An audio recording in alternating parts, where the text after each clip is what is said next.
All right, so you guys wanted to hear all about Milton Johnson, huh? Buckle up, because this is one deep dive you won't soon forget. Oh, yeah, this is a fascinating case for sure. He was active back in '83, this American serial killer, and earned himself a pretty creepy nickname. The Weekend Murderer, right? That's the one. Gave everyone the chills. Yeah. Officially, Johnson was convicted of 5 murders, but But he could be linked to nearly 14. that's what makes this so crazy and even creepier. 2 of his potential victims, get this, auxiliary deputies. It really shows you these guys don't fit a mold. They can be anyone, lurking right under our noses. Right. Totally normal on the outside, but capable of these horrendous acts. Before we get too far, can we just quickly explain what an auxiliary deputy is? You know, just if everyone's on the same page. Oh, of course. Basically, think of them as volunteer law enforcement. They go through training, have certain powers, but mainly support the full-time officers. So the fact that 2 of them were potentially targeted by Johnson, well, that's extra disturbing. Absolutely. It implies he was incredibly bold, completely unafraid of the law. Adds a whole other level of complexity, doesn't it? For sure. Yeah. Okay, let's try to break down the timeline of his crimes. Where does it all begin? Well, June of '83 is when his reign of terror kicks off. June 25th, Zita Bloom, a 66-year-old woman, is found murdered. And then just a few days later. 3 days later, to be exact, 67-year-old Honora Lawman, also killed. 2 murders in such a short time, man. The community must have been terrified. Oh, absolutely. But it didn't stop there. July 2nd, 1983, Kenneth Chancellor, 34 years old, and a 19-year-old Terry Lynn Johnson. So within weeks, he'd already taken 4 lives. Yeah, the speed of it and the similarities at the scenes. Investigators knew they had a serial killer on their hands. It's bone-chilling just thinking about the fear everyone must have felt knowing he was still out there. And then things escalated even more. Just 2 weeks later, July 16th, 1983, 3 more murders, allegedly, of course. George Keel, 24, Kathleen Norwood, 25, and Richard Pullen, age 32. So July 16th, big day in this case. Anything else happened then? This is where it gets really dark.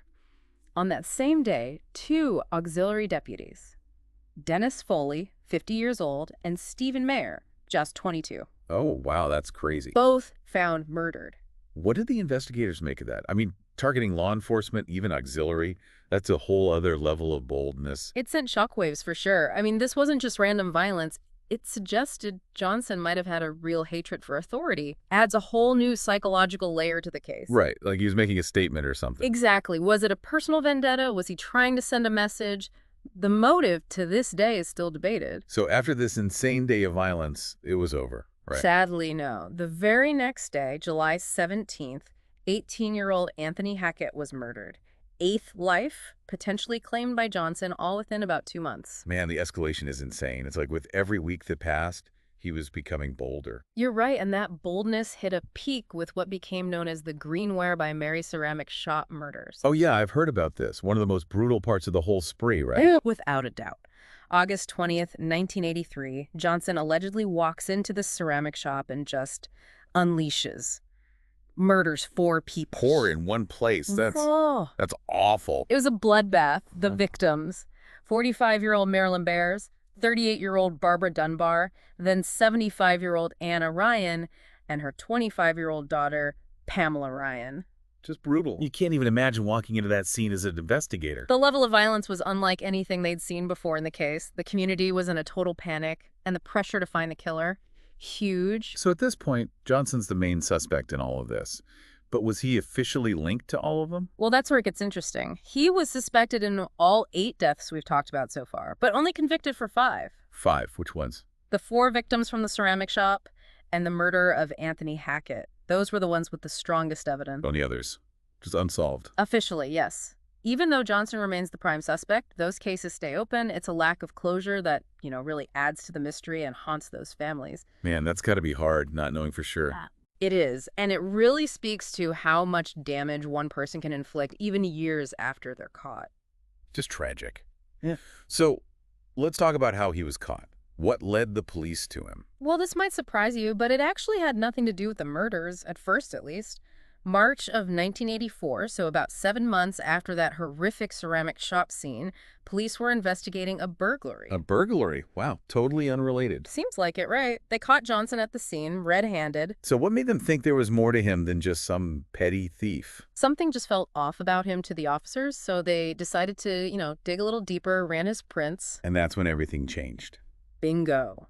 The fingerprints matched those found at a bunch of the murder scenes, including that ceramic shop. It was pure luck, really, that connected him to all of this. Wow, what a break for the investigators. Talk about fate intervening, huh? You could say that. It was like the floodgates opened, more evidence started piling up connecting him to the murders, and eventually those 5 charges were brought against him. It really shows you how important good police work is, even on something as routine as a burglary. 100%. Those officers could have easily just processed him like any other burglar, but something told them to look closer, their attention to detail.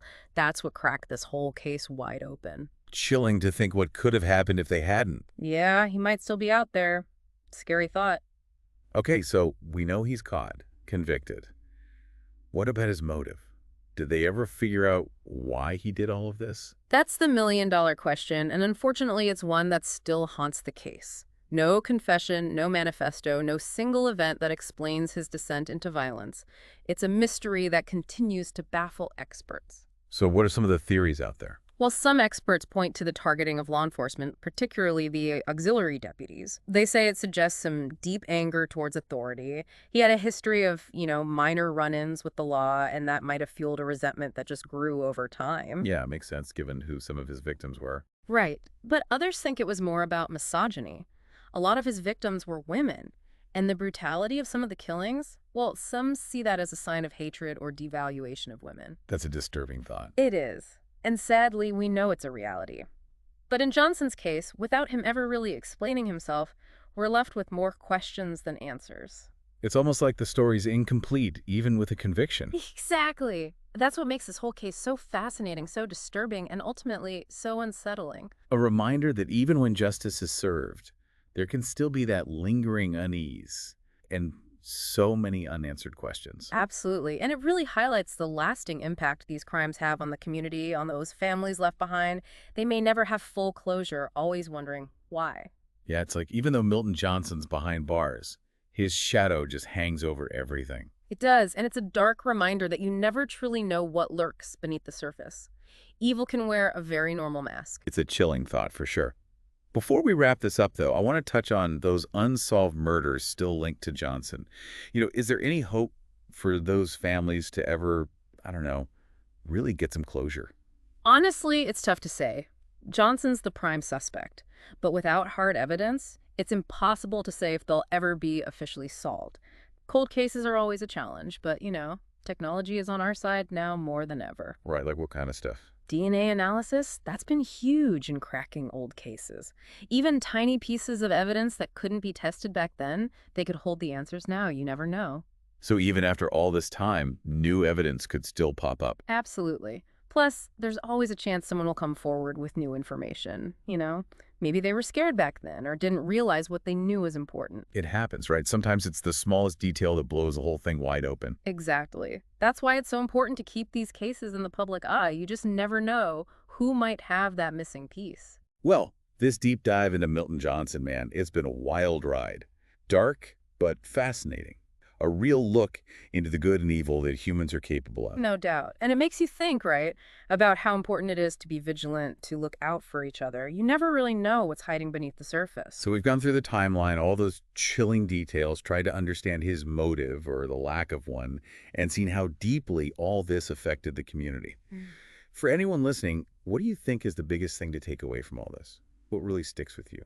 For me, it's that evil can be so ordinary. Johnson was, by all accounts, just a regular guy. But that's the thing, you can't judge a book by its cover, Darkness can hide anywhere. Yeah, it's like a wake-up call to pay attention, to trust your gut. If something feels wrong, it probably is. Exactly. Don't be afraid to speak up, to ask for help if you need it. Better safe than sorry, right? Right. Well, thanks for joining us on this journey into the world of Milton Johnson, the weekend murderer. Hope you found it as eye-opening as we did. Remember, knowledge is power. The more we learn about these cases, about what makes people do these things, the better we can protect ourselves and each other. And hey, if you're hungry for more true crime or want to learn about forensics and all that, let us know. We're always ready for another deep dive and always here to uncover the truth. Until next time.